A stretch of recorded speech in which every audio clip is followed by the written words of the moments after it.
The question is state and proof mid point theorem. हमें यहाँ पर मिड पॉइंट थ्योरम की स्टेटमेंट भी लिखनी है और उसे प्रूफ भी करना है। तो सबसे पहले मिड पॉइंट थ्योरम की जो स्टेटमेंट है वो क्या कहती है? The line segment joining the mid points of any two sides of a triangle is parallel to the third side and equal to half of it. Means अगर हम किसी ट्राइंगल में, सपोज हमारे पास एक ट्राइंगल है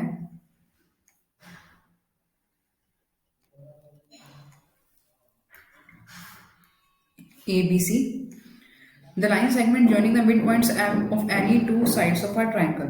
अगर ट्राइंगल की any two sides के मिड पॉइंट को हम ज्वाइन करते हैं तो जो लाइन सेगमेंट आएगा वो थर्ड साइड के पैरेलल होगा और उसकी लेंथ का हाफ भी होगा।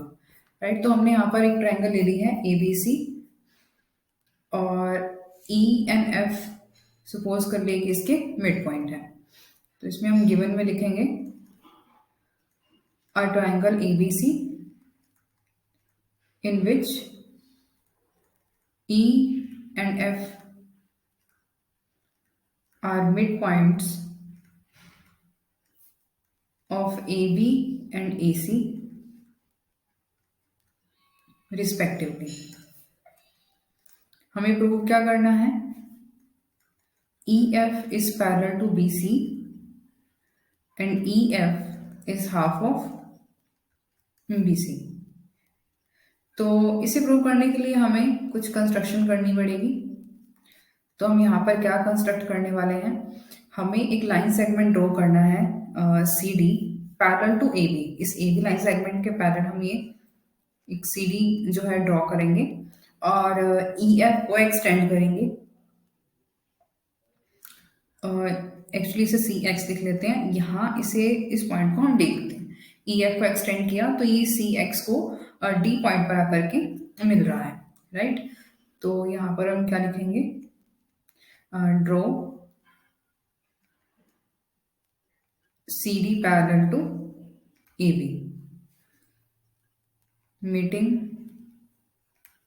EF produced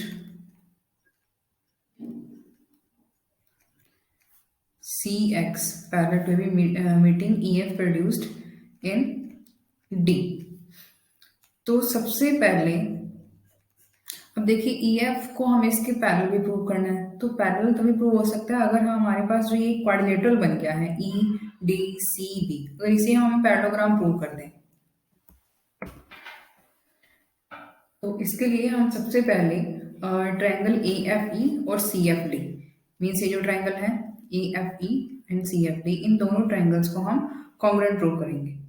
right, so in triangle AFE and triangle CFD हमारे पास क्या क्या है इसमें?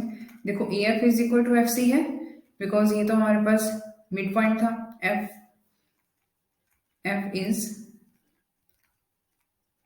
Mid point of AC given था हमें ये। Angle AFE is equal to angle CFD, vertically opposite angle हो गया ये हमारे पास। Angle AFE is equal to angle CFD, vertically opposite angle.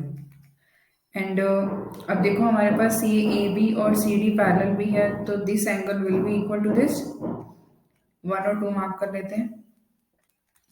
Angle 1 is equal to angle 2, ये हमारे पास क्या होगा? Alternate interior angles. Therefore by angle side angle हमारे पास ये दोनों ट्रायंगल्स होगी कॉन्ग्रुएंट।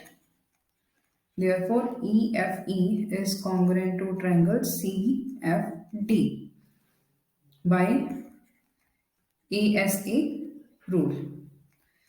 अब दोनों ट्रायंगल कॉन्ग्रुएंट हो गए तो इससे हमारे पास क्या रिजल्ट आया? एक तो हमारे पास AE is equal to CD हो गई, यहां से जो AE है वो is equal to CD,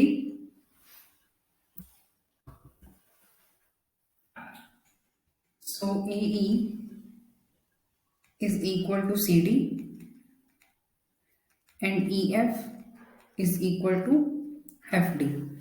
right, ये दोनों साइड्स हमारे पास इक्वल आ गई। अब तो अब देखो हम क्या कर सकते हैं इसमें आगे। इसी इक्वेशन 1 मार्क कर लेते हैं और रीजन है इसका बाय CPCT, राइट। अब हमें ये पता है कि AE तो EB के भी इक्वल है, but AE is equal to EB because हमारे पास E मिड पॉइंट था।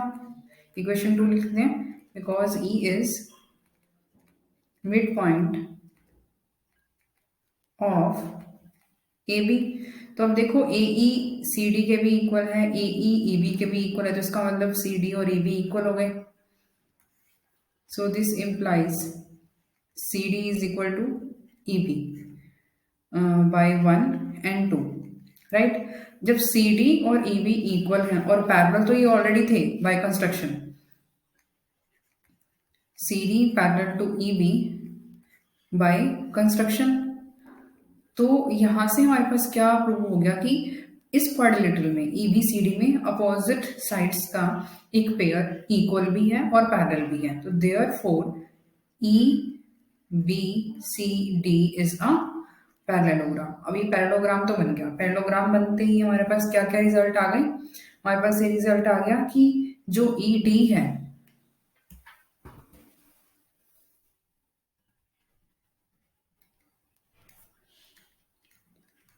ED parallel to BC and ED is equal to BC। तो इस रिजल्ट के अकॉर्डिंग अगर ED पैरेलल टू BC है तो मीन्स इसकी जो हाफ है EF वो भी पैरेलल टू BC होगी, राइट। एंड यहां से जो हमारे पास अब ED है, ED is equal to BC था, हमें भी पता है कि EF और FD हम इक्वल प्रूव कर चुके हैं, तो यहां से जो EF है will be half of ED, EF will be half of ED, और ED जो है वो BC के इक्वल है, तो यहां से हम डायरेक्टली लिख सकते हैं कि EF is half of BC। तो इस टाइप से इसे हमें प्रूव करना है। ये पैरेलल भी आ गई है और लेंथ की हाफ भी आ गई। Thank you.